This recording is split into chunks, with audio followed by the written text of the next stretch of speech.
Hello friends, welcome back to trading with peace and I hope you guys are trading with peace. इस video में हम बात करने वाले हैं भारत की एक जानी मानी कंपनी जिसका नाम है रिलायंस, और इसके बारे में हम एक डिटेल एनालिसिस करेंगे। कोई भी रिकमेंडेशन वाली वीडियो नहीं है, जस्ट आप एनालिसिस को समझिए। अगर आपको समझ आता है then you can think of either side, buy and sell. तो अगर हम रिलायंस इंडस्ट्रीज़ के स्टॉक को लेके बात करते हैं तो सबसे पहले हमें इसका फंडामेंटल जानना चाहिए, क्योंकि हम यहाँ पे स्टॉक को अगर बाय करने की बात कर रहे हैं तो क्या उसके पीछे लॉजिक है, क्या उसको सपोर्टिंग या उसका बैकअप है, उसके ऊपर हम बात करेंगे। अगर आप चैनल पे नए हैं तो प्लीज़ चैनल को सब्सक्राइब करके अपना एक सपोर्ट दिखा दें।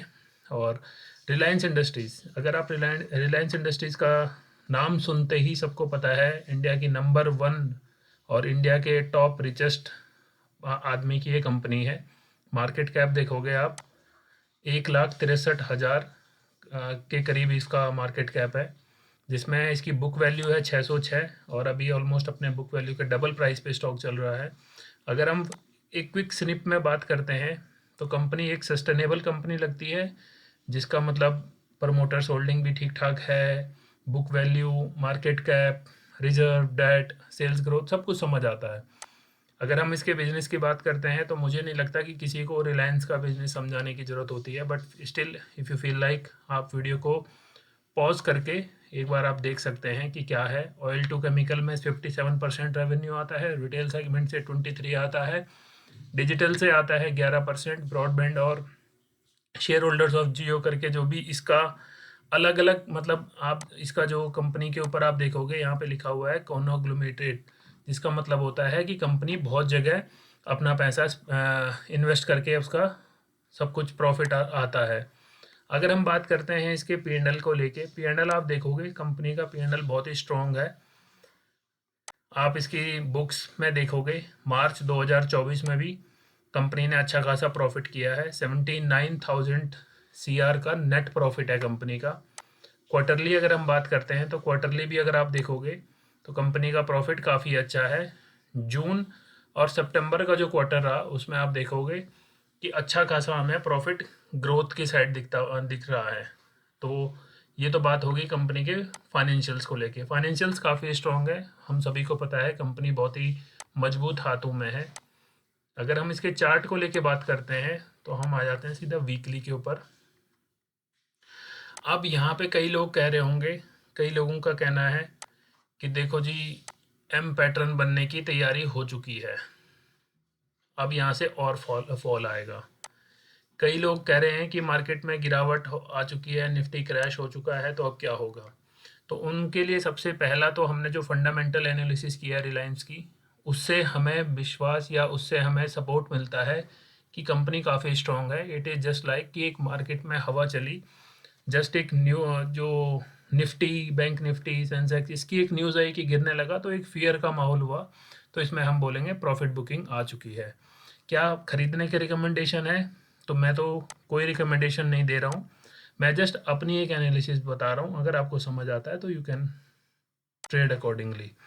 तो मेरे लिए सबसे पहले अगर मैं बात करूँ, अगर हम ये हमने जो सपोर्टिंग रेंज यहाँ पे डाली हुई है ये वाली, हमें क्या समझ आता है, एक मिनट को, हमने यहाँ पे एक रेंज डाली जिसमें हमें एक, हमने, अगर हम इस रेंज को यहाँ तक भी ला सकते हैं या कोई लोग यहाँ तक भी ला सकते हैं, अगेन डिपेंड करता है कि आपका क्या इसमें मानना है। तो सबसे अच्छी रेंज तो मैं बोलूँगा ये रहेगी।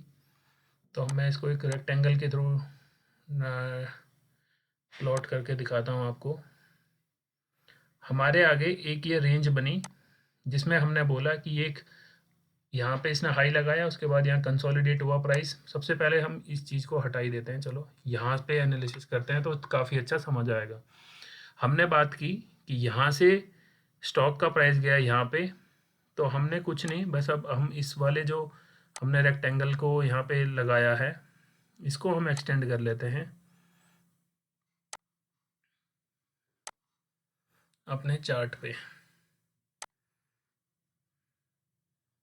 तो हमें साफ साफ नज़र आ रहा है कि स्टॉक अभी भी उस रेंज में एंटर हो चुका है।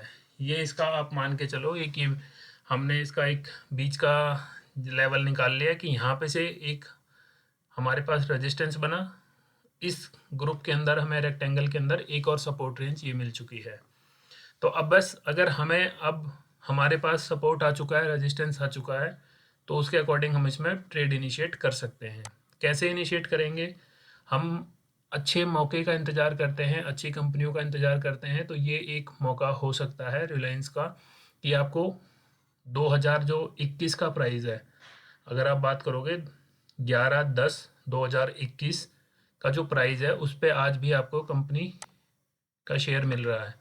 हमने बात की कंपनी के क्वार्टर्स प्रॉफिट को लेके, तो जहाँ पे 15,000 रुपये का इसका नेट प्रॉफिट था, वो प्रॉफिट हो चुका है, अगर हम सितंबर की बात करते हैं, 19,000 के करीब।